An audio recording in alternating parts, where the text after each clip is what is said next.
यह एक non link plan है, अर्थात शेयर मार्केट के रिस्क से जुड़ा हुआ नहीं है। यह एक लिमिटेड प्रीमियम पेमेंट प्लान है, अर्थात बीमा धारक को चुने हुए पॉलिसी पीरियड से कम पीरियड तक प्रीमियम का भुगतान करना है।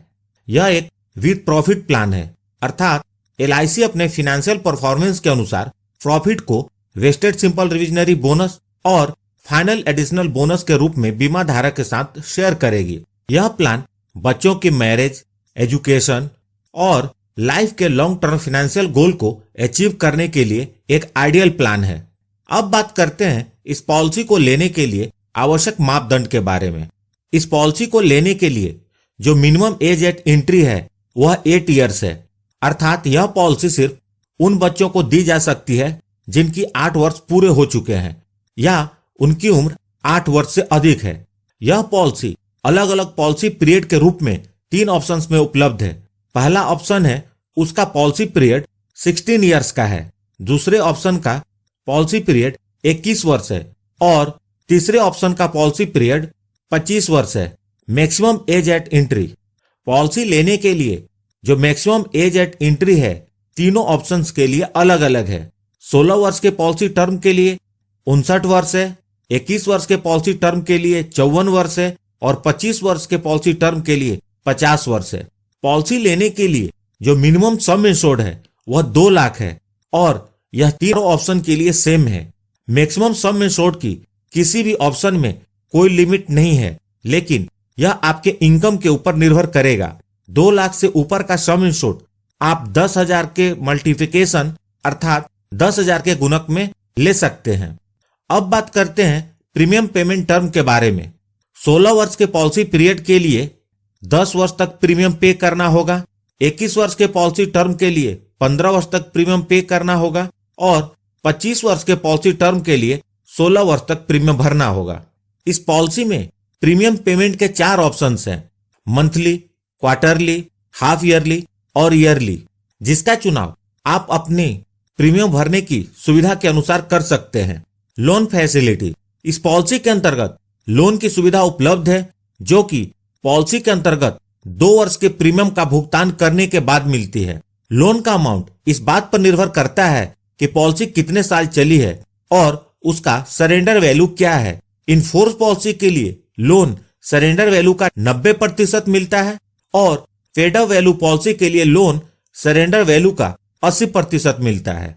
राइडर्स, इस पॉलिसी के अंतर्गत 5 राइडर्स उपलब्ध हैं। पहला है accidental death and disability benefit rider, दूसरा है एक्सीडेंट बेनिफिट राइडर। आप इन दोनों राइडर में से किसी एक राइडर का चुनाव कर सकते हैं। तीसरा है न्यू टर्म एश्योरेंस राइडर, चौथा है new critical illness benefit rider और पांचवा है प्रीमियम वेवर बेनिफिट राइडर। यदि आप यह प्लान अपने बच्चे के नाम पर ले रहे हैं तो इस राइडर को जरूर लें, ताकि प्रीमियम पे करने वाले के साथ अनहोनी हो जाए तो इस पॉलिसी के अंतर्गत प्रीमियम भुगतान करने की आवश्यकता न पड़े। बाकी राइडर्स का चुनाव आप अपनी जरूरत और बजट के अनुसार कर सकते हैं। यहाँ पर ध्यान दें, राइडर का मतलब होता है पॉलिसी बेनिफिट के अलावा अतिरिक्त बेनिफिट, और इन राइडर्स को लेने के लिए अतिरिक्त प्रीमियम का भुगतान करना होता है। अगर आप इन राइडर्स को पूरी तरह समझना चाहते हैं तो मैंने इन राइडर्स की अलग से वीडियो बनाई हुई है, आप उसे जरूर देखें। उसकी लिंक मैंने इस वीडियो के डिस्क्रिप्शन में दे दी है। आपकी जानकारी के लिए बता दूं कि LIC के जो भी राइडर्स हैं उसे आप किसी भी पॉलिसी में लेंगे तो उसके टर्म्स, कंडीशन और बेनिफिट एक जैसे ही होंगे। ग्रेस पीरियड, ग्रेस पीरियड का मतलब होता है प्रीमियम को पे करने के लिए अतिरिक्त समय। इस ग्रेस पीरियड के दौरान भी पूरी कवरेज बनी रहती है और इस दौरान यदि क्लेम आता है तो LIC उसका भुगतान करती है। ग्रेस पीरियड इस बात पर निर्भर करता है कि प्रीमियम पेमेंट का आपने कौन सा मोड अपने लिए चुना है। यदि ईयरली, हाफ ईयरली या क्वार्टरली प्रीमियम पेमेंट का मोड चुना है तो अतिरिक्त समय 30 दिनों का मिलता है। यदि मंथली पेमेंट मोड का चुनाव किया है तो ग्रेस पीरियड 15 दिनों का मिलता है। टैक्स बेनिफिट, इस पॉलिसी के अंतर्गत जो प्रीमियम का भुगतान होता है वह इनकम टैक्स के सेक्शन 80C के अंतर्गत एग्जम्प्टेड है और बीमा धारक को जो मैच्योरिटी का भुगतान होता है या डेथ के केस में नॉमिनी को जो डेथ बेनिफिट का भुगतान होता है वह इनकम टैक्स के सेक्शन 10D के अंतर्गत कंप्लीटली टैक्स फ्री होता है। Settlement options for maturity and death benefit. इस पॉलिसी के अंतर्गत आपको मैच्योरिटी लेने के दो ऑप्शन हैं। पहला है लमसम पेमेंट, जिसमें मैच्योरिटी का पूरा पैसा एक बार में ही आपको मिल जाएगा। जो दूसरा ऑप्शन है इन इंस्टॉलमेंट का, इसके अंतर्गत बीमा धारक चाहे तो मैच्योरिटी के भुगतान को 5, 10 या 15 साल तक इंस्टॉलमेंट में ले सकते हैं और इस इंस्टॉलमेंट को वे चाहें तो मंथली, क्वार्टरली, हाफ ईयरली या ईयरली इंस्टॉलमेंट के रूप में ले सकते हैं। वे चाहें तो पूरी मैच्योरिटी अमाउंट को इंस्टॉलमेंट में ले लें या चाहे तो कुछ हिस्सा एक बार में ले लें और कुछ हिस्सा इंस्टॉलमेंट में लें। ऐसा ही ऑप्शन पॉलिसी के अंतर्गत डेथ बेनिफिट के लिए भी उपलब्ध है। इसका चुनाव बीमा धारक कर सकते हैं। यदि बीमा धारक माइनर है, अर्थात उनकी उम्र 18 वर्ष से कम है, तो 18 वर्ष पूरे होने के बाद वह कर सकते हैं।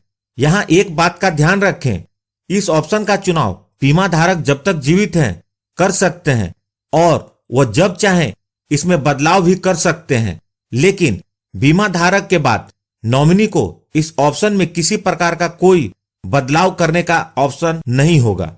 आइए इस पॉलिसी को उदाहरण के साथ समझते हैं। मिस्टर पिंटो, जिनकी उम्र 30 वर्ष है, यह जीवन लाभ 936 नंबर की पॉलिसी लेते हैं। इनके पॉलिसी का सम इंश्योर्ड 5 लाख रुपए है।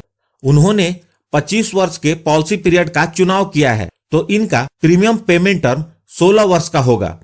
मतलब उन्हें 16 वर्ष तक प्रीमियम का भुगतान करना होगा। यदि mister Pinto monthly premium mode का चुनाव करते हैं तो उनका मंथली प्रीमियम 1933 रुपए होगा और यदि ईयरली प्रीमियम पेमेंट मोड का चुनाव करते हैं तो उनका एनुअल प्रीमियम 22,709 रुपए होगा। पहले वर्ष का प्रीमियम इससे थोड़ा ज्यादा होगा। इस प्रकार 16 वर्ष में मिस्टर पिंटो टोटल 3,63,843 रुपए प्रीमियम के रूप में भरेंगे। पहले बात करते हैं मैच्योरिटी बेनिफिट के बारे में। जब पॉलिसी के 25 वर्ष पूरे हो जाएंगे तो इस पॉलिसी की मैच्योरिटी हो जाएगी और मिस्टर पिंटो को मैच्योरिटी का भुगतान कुछ इस प्रकार होगा।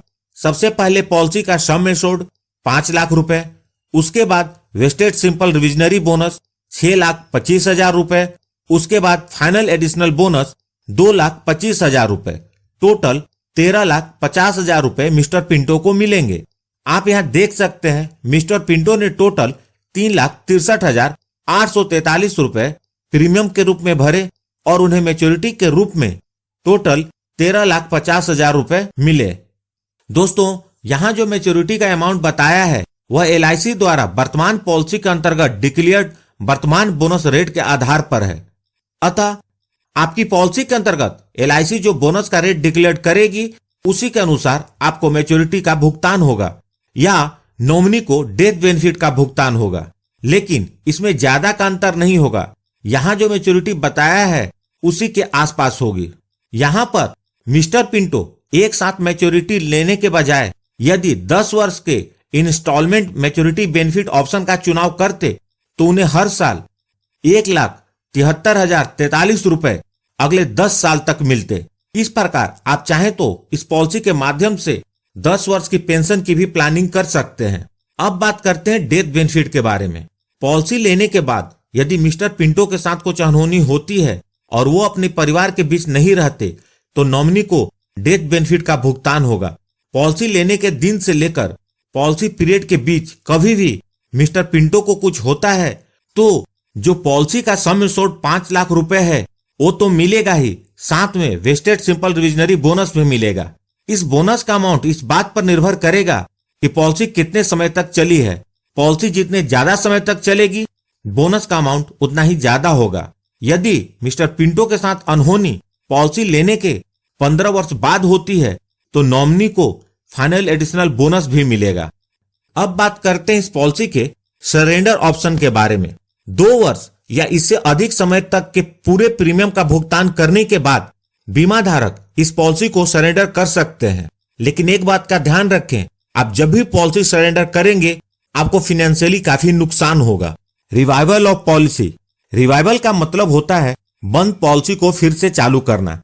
यदि आपने कुछ वर्षों तक पॉलिसी के प्रीमियम का भुगतान किया और उसके बाद प्रीमियम का भुगतान बंद कर दिया, आपकी पॉलिसी बंद हो गई या पेड अप वैल्यू में चली गई, तो आप इस पॉलिसी को 5 वर्ष के अंदर कभी भी बकाये प्रीमियम का भुगतान इंटरेस्ट के साथ करके फिर से चालू कर सकते हैं। पुरानी पॉलिसी में यह पीरियड सिर्फ 2 वर्ष का था। पेड अप वैल्यू, यह इस पॉलिसी की एक जबरदस्त बेनिफिट है, जिसके अंतर्गत यदि बीमा धारक ने कम से कम 2 वर्ष इससे अधिक अवधि के प्रीमियम का भुगतान कर दिया हो, उसके बाद किसी भी कारणवश प्रीमियम का भुगतान करना बंद कर दिया हो, तो भी पॉलिसी की कवरेज खत्म नहीं होती, बल्कि पॉलिसी के लाभ घटे हुए सम इंश्योर्ड के साथ जारी रहती है। दोस्तों, पेड अप वैल्यू की जानकारी बहुत ही जरूरी है। यदि आप पॉलिसी का प्रीमियम नहीं भर पा रहे हैं और इसे बंद करने की सोच रहे हैं, तो इसके पेड अप वैल्यू के बारे में जानकारी अवश्य ले लें, उसके बाद अपना निर्णय लें। मैंने पेड अप वैल्यू के ऊपर अलग से वीडियो बनाई हुई है, आप उसे जरूर देखें। तो दोस्तों, यह थी इस पॉलिसी की जानकारी। यदि वीडियो